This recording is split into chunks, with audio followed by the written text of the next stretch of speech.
people out if I say Arabic words? It's like a big English only audience. So try your best to use like English words more, but Gotcha. if you say an Arabic word, you can kind of explain it or something, you know. Gotcha. Gotcha. We are live, inshallah. So go ahead. All right. Alhamdulillah wa kafa wa salamun ala ibadihi alladhina istafa amma ba'd. Assalamu alaikum wa rahmatullahi wa barakatuh. I'd like to welcome everybody back to another session of Building Blocks. Alhamdulillah, today we have our brother Kevin Wright with us from our very own community, and he's our guest for today. And as always, just to give a little background of why we do this program, what is the whole purpose of this session is so that we can all learn from people's experiences. And from those experiences, maybe certain things that they face in their life, certain problems they faced, we might be going through those same problems. And speaking and interviewing one another, having this discussion will help us find those solutions to those problems as well, you know, to help us get through it as well.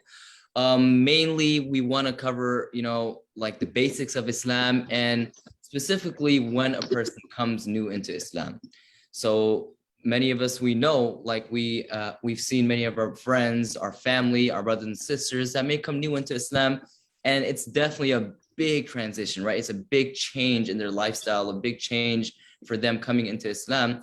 So being welcomed into the community, you know, things as Muslims we can work on as well to make sure that they're welcomed in. So inshallah, we're going to try to cover all those different things. With that, Brother Kevin, if I could maybe get a little background of where you're from, where you grew up and things like that, that would be great. Well, you know, I grew up actually in Webster, Texas, more or less. You know, I spent time here and there in different states, but I was raised in Meadow Green.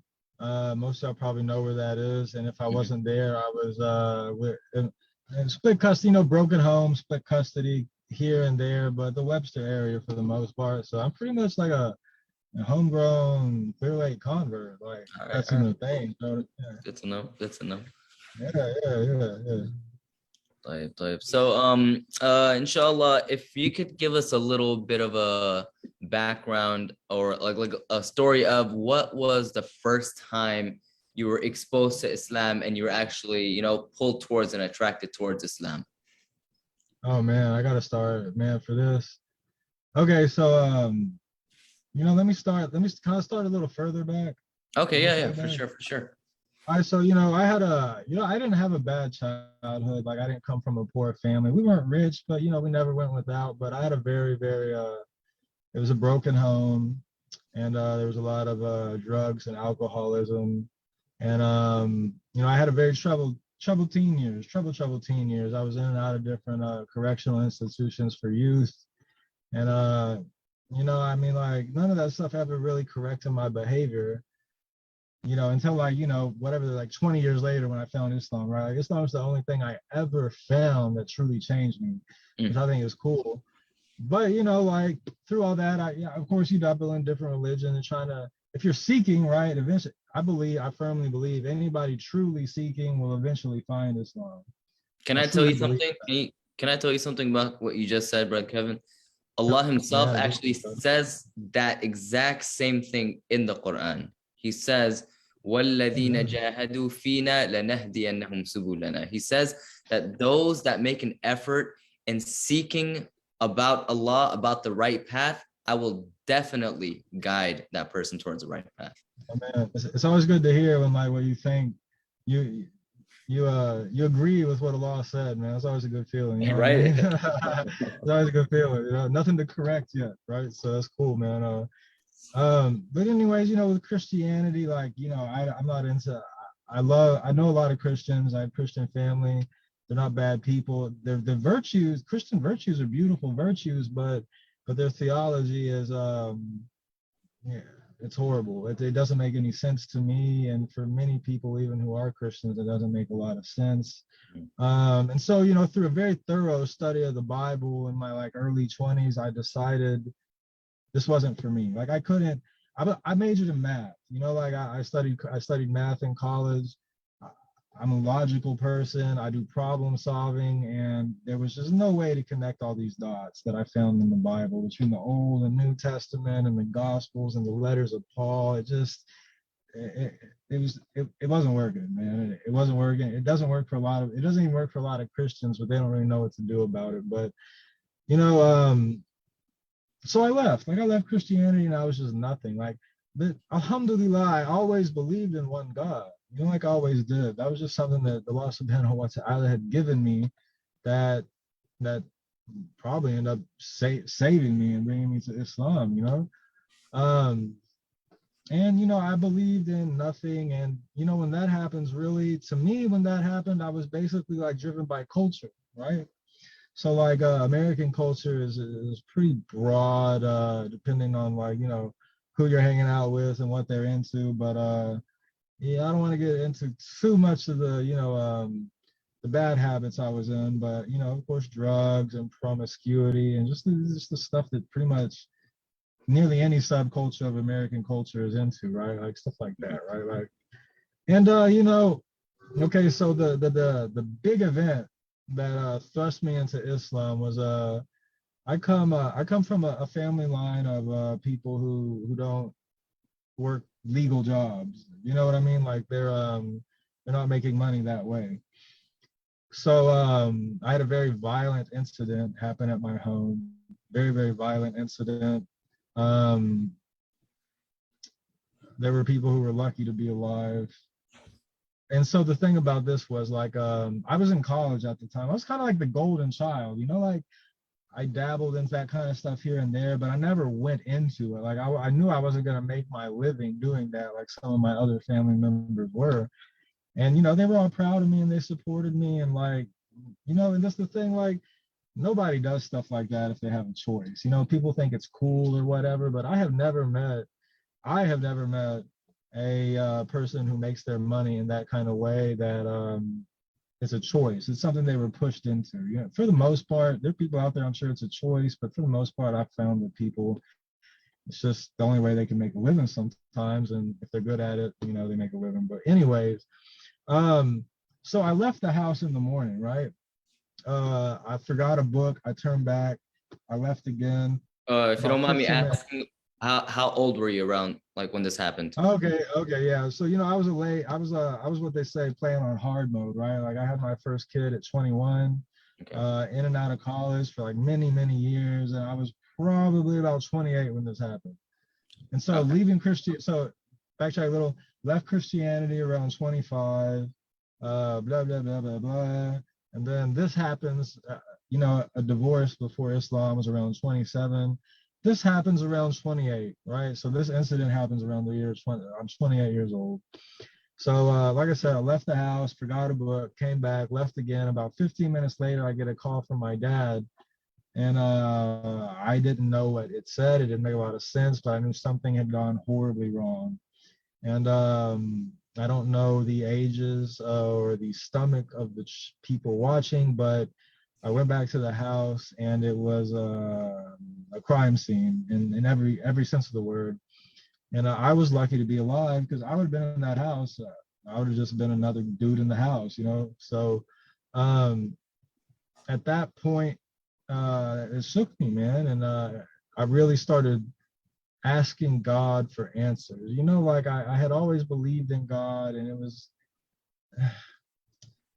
man, like it's hard to explain, like as a Muslim, like as a non-Muslim, what your relationship with God was like. Because like as a Muslim, your relationship with God is so deep. There's so much meaning in it. Right, you know that's what right. I mean? But as a non-Muslim, it's just kind of like, it just is what it is. Like you make it up as you go. And it doesn't make a lot of sense, but that's just how it is. And but one thing I always prayed at this point was I just wanted to know the truth. I prayed to God. I remember praying to Spirit specifically, like, God, whoever you are, like whatever you are, whatever you call yourself, God, just show me the truth.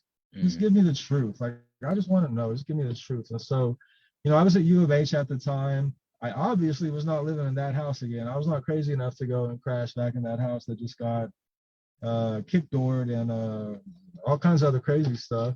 Yeah. So, you know, I was homeless more or less. You know, I was crashing at this friend's like bunk on campus. I was still trying to finish school and everything. So, you know, one day I'm walking down campus And I see this like little dawah table. It's ask us about Islam.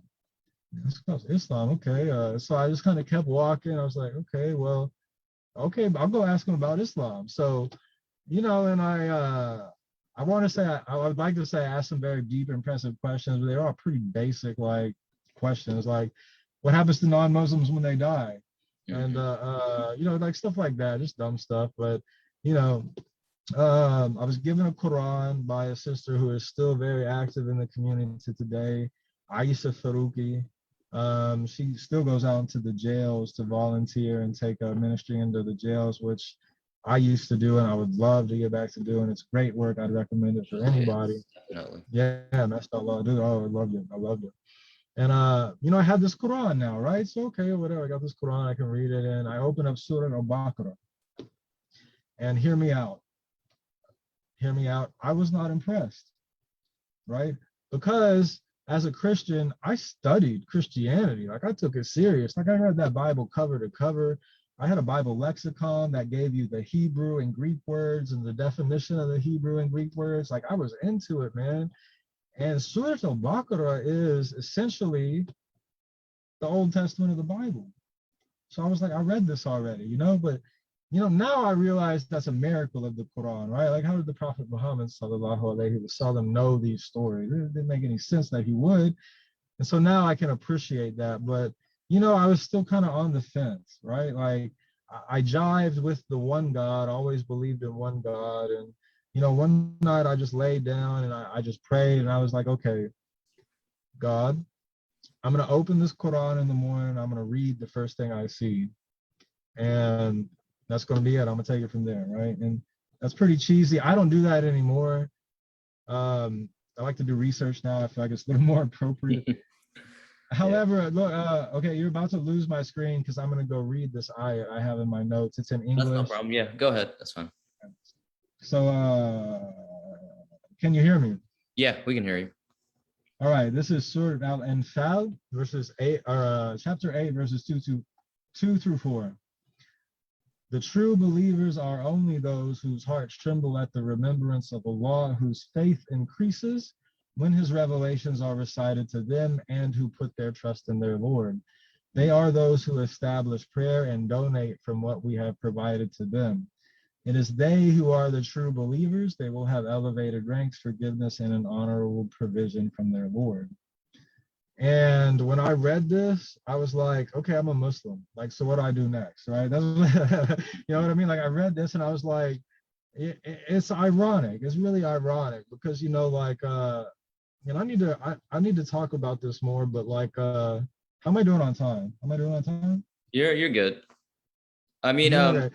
even if you don't finish this time, we could definitely continue it on to the next session. That's not even a problem. So like, I was not a good person, you know what I mean? But you read that and I'm like a Muslim. Okay, I'm a Muslim, but like really in reality, when I look back at myself, I was not a good person. Like I just really wasn't. But that's the thing, like when you believe in God and you do not have a religion, you're like you're looking your way through a room in the dark without a flashlight. You know what I mean? Like you might think you're going the right way. You truly may believe you're going the right way, but you are about to fall head first into the toilet or something. Like you have no idea where you're going, right? So it's very ironic looking back on this that I thought that, but that's really how I felt because like I was seeking God, but I had no idea how to seek God. You know what I mean? And that's what to me, Islam really gave me. Islam gave me the means to seek God, right? If I want to get closer to Allah, there are a lot of very simple things I can do. Lot of very simple things I can do. And for me, they work, right? And so, the conversion story is it's kind of funny. So I just did I was at U of H main campus, right? So I just did some research about where these Muslim guys prayed. And, they prayed on the 5th floor of the library sometimes. So I take my books up there and I'm studying and I'm just kind of like watching these guys walk by. I'm like, okay, they look like Muslims. Like they were just Pakistani guys, but whatever. I'm like, they look like Muslims. I'm just a white dude. I have no idea, man. So I follow them around the corner and I see them praying and I'm like, okay, they are Muslims. I'll let them finish. And they walked by and I'm like, hey, are you guys Muslim? They're like, yeah. And they were like, I want to convert to Islam. What do I do? And they both had this like shocked look on this face, and they said some like words that I didn't understand. They said Allahu Akbar, and I was like, what do I do? I what you know what I mean? Like Allahu Akbar, what? Right. So and it was, the way they did it was weird. So my advice to anybody is when someone says they're ready to be a Muslim, give them the Shahada right then. That's right. Mm-hmm. But what this guy did, and I appreciate it, worked out for me. If I had died between that point and the point I met the guy getting Shahada, maybe not, but alhamdulillah, he called the president of the MSA at the time, who was Ahmed Siraj. And I still love this dude. I have a bond with this guy that probably I'll never have with any other human being. And we met, and he just kind of was like, listen, do you believe this? He explained a little bit about the Prophet Muhammad, sallallahu alaihi wasallam. He's like, okay, do you believe this? He explained about Allah, about Tawheed, oneness, all this stuff. Yeah. He said, okay, well, look, it's very simple. Repeat after me. Ashhadu la ilaha illallah wa ashhadu anna Muhammadan abduhu wa rasuluh. And I did that, and I was like, okay. He was like, yeah, you're Muslim. All right, cool. Like, let's do it. All right, what's next? So that's the story. That's kind of where the conversion story ended. And then man, you have I'll give you some cliff notes. I don't want to kill the time too much, but to me, this is my personal opinion. There are people who agree and people who don't. There's the process of converting, right? I converted, and now I'm converting, right? I have some values. They're not Islamic values. And if I'm sincere in my belief in Allah subhanahu wa ta'ala, and I have the evidence, then I got to change my values. If Allah said it and I disagree with it, like, does that make sense? That doesn't make sense to me. So, that's the process of converting. And I don't really feel like a convert anymore, man, to be honest with you. I feel like a Muslim. Mm-hmm. But that's a conversation that, man, I have had arguments about and different conversations about, and not everybody agrees, but that's just how I feel, right? So, I mean, in a nutshell, that's my conversion story. And a lot has happened since then, but alhamdulillah, my life after Islam, this 5 year, I think it's been 5, I lost count actually, to be honest with you. I don't even remember what year it was, 5 or 6 years, has been better than the first 20, and mashallah, alhamdulillah, these are from Allah. That's good. And yeah, man, and it's I feel blessed and grateful to Allah to have chosen me for this religion. It's for real. Alhamdulillah. Our teachers, my ustaz, my shuyukh, they used to always tell us that we're sitting here right now as Muslims, and we forget that all the blood, sweat, and tears that went behind us becoming Muslims today is something that we really have to appreciate. Like all the Sahaba, the Prophet sallallahu alaihi wasallam, peace be upon him, the companions, right, their students, everyone that came after him, the amount of effort they put into it to make sure we have the message today is something that we really, really have to appreciate. I mean, nowadays, like, it's so easy to, you can just literally go online, you can call somebody up, you can go to the mosque, you can go to the masjid, and you can get information about whatever you need. They had to travel miles and miles, go through hardships just to learn, just a little bit, and trying to get this message across to the four corners. And the crazy thing is, like, when they would do that, their intention was that I got to make sure this message reaches every person until the end of time, right? They didn't limit themselves like, all right, I'm going to just send it, to my family, or just, in this city or this town. No, their intention was that I got to make sure this message gets to the very last person to ever be born until the end of time. And because of all those efforts, we have to keep all that in mind and make sure we try to at least live up to them as much as we can. Man, absolutely. And it's wild. Like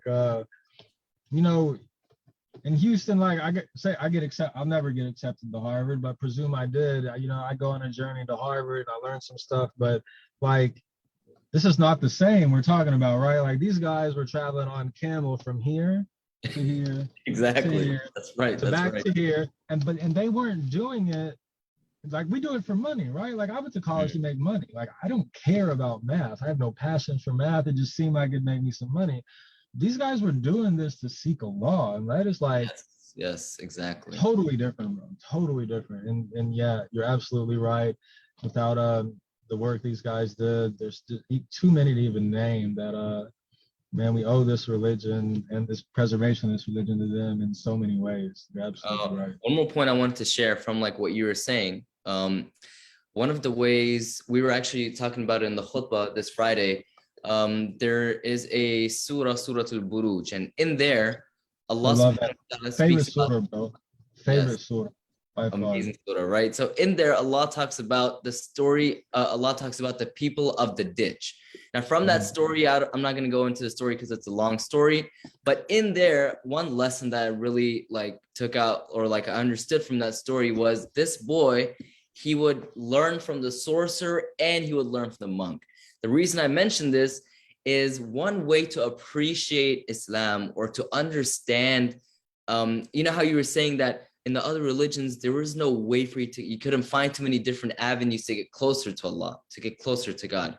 But in Islam, there's so many different ways, right? So many choices you have. Literally in every single action you do, there's a way of getting closer to Allah. So when you study other religions, right, you'll see how much Islam makes sense, right? You'll see, like you were saying, you know, there's some Christian brothers and sisters that they don't even know how to explain their own belief. You know, they get it confused sometimes too. When you go inside, you hear about it, then you'll automatically know that, all right, you know what? Islam is the one, it's the truth. Hey, well, you know, actually, that's funny you said that because, you know, at Click, we have our new Muslim revert meetup every other weekend. It's next Sunday at 11. But I had recently read this ayat in the Quran, and it hit me just like that. It's I forget what surah, but it's let whoever may akhudha rabbihi sabila, right? So take to his Lord a path. It doesn't say as-sabila, right? And I was just, this is just my, you know, I was thinking about it and I was like, you know, there are so many paths. Like you didn't need that as-sabila there because you have dhikr. Just to clarify for our brothers and sisters that don't speak Arabic, he's saying that sabila means a bunch of different paths and as-sabila would mean just one path. So yeah. And you know, I don't believe Allah subhanahu wa ta'ala uses words in the Quran on accident. That word was there. Definitely not. Definitely not. You know, I don't write tafsir. This is my personal reflection, but it's very true. You know, you have dhikr, seeking knowledge, even going to a class is like a form of worship. You know, there's so many ways. Yeah. One of the most beautiful things about Islam is in your every action, like even when using the restroom, right? Going to the restroom, that's not nothing nice to do, but even in that, it's actually a form of worship. You can get hasanat, you can get the pleasure of Allah if you're using the restroom in the correct manner. So literally in every single action that we do, it's an opportunity for each of us to get closer and closer to our Lord. Yeah, it's amazing. And I will also say too, on a different but related note, that like, you know, I studied a lot. I won't say studied, you know, I didn't spend years or anything, but I looked into a lot of religions, and Islam is the only religion I found that makes more sense the more I learn about it, right? Mm-hmm. I'm not going to go into any specifics. There's a lot of nonsense out there, complete nonsense out there, but Islam's not one of those things. Like whenever I've had a quote, because, you know, you hear hadith and you hear them in English, and like, you know, you're reading them in English, you don't really know the author of the book or why he put it here or there, and you got to go, you're confused. You're like, what is this? But I've never had an answer that didn't make sense when I asked like a qualified sheikh, like somebody that really knows what they're talking about, you know? And that to me is beautiful because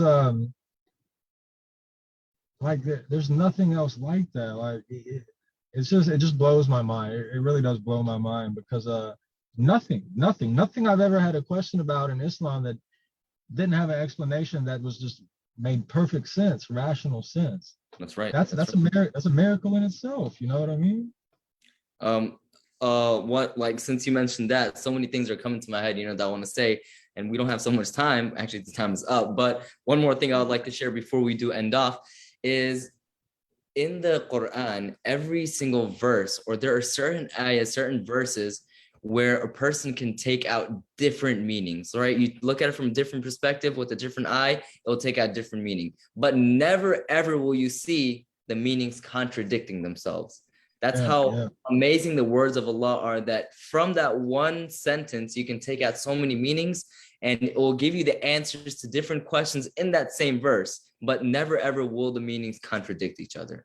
So yeah, and it's funny too, because I'm a beginner Arabic student. Like, I love the Quran, I love the Arabic, I love the recitation. It keeps me engaged. I'm a nerd about it, man. I'm a real nerd about it. That's kind of what I nerd out.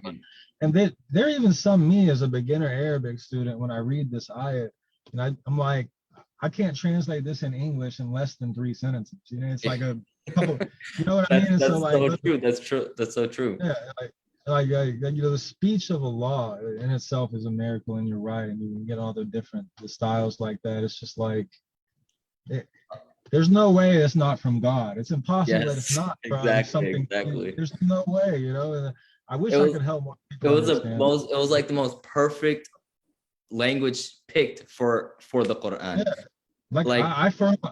Allah made this Arabic language at that time. I firmly believe Allah shaped. Your mic shut off. Your mic. Sorry, I was gonna call. What's going on? Yeah. No, that's okay. Your mic just shut off while you're talking. Okay, sorry. Yeah, can you hear me? Yeah, we can hear you now. Okay, yeah, sorry. I was gonna call. I forgot what I was saying, dude. I'm sorry. Go ahead. That's okay. So, well, we'd like to thank you, Brother Kevin, for giving us your time. I know you were on your way somewhere. You're getting some work done. But inshallah, we would love to have you back on here again. I know you have, there's so many things that we can share, that we can learn from each other. So I'd like to just end off with a quick dua, inshallah. ربنا آتنا في الدنيا حسنة وفي الآخرة حسنة وقنا عذاب النار. Oh Allah, we ask that you give us the best in this world and the hereafter. Allahumma hdina as-sirat al-mustaqim. Allah, guide us onto the right path. Allahumma hdina wahdi bina waj'alna sababan liman ihtada. Oh Allah, we ask that you guide us and you make us a beacons of guidance, and you make us a reason of guidance spreading throughout the entire world. Make it such that our every action, our every single word is it's the correct portraying of Islam and the teachings of the Prophet Muhammad sallallahu alaihi wasallam, peace be upon him, and the commandments of Allah mentioned to us in the Quran. May Allah subhanahu wa ta'ala accept all of our efforts, and may He grant us all the high stages in Jannah. ربنا تقبل منا إنك أنت السميع العليم وتب علينا إنك أنت التواب الرحيم. Brother Hamza, is there anything else that we need to add on before we end off? Assalamu alaikum. Jazakallah khair, Brother Kevin. I knew that when I asked you to come on and you came on, I knew that you would shine. So Jazakallah khair. Thank you. Yes. Hey, for you and Mushfiq, anytime, man. Anybody else, appreciate it. I don't like telling my story, but you and Mushfiq, whatever, man. Whenever you need, let me know, man. Appreciate it, man. The next session is going to be September 12th. So everyone, please tune in on to that session. September 12th, inshallah. طيب. All right. Assalamu alaikum wa rahmatullahi wa barakatuh. Wa alaikum assalam wa rahmatullahi wa barakatuh.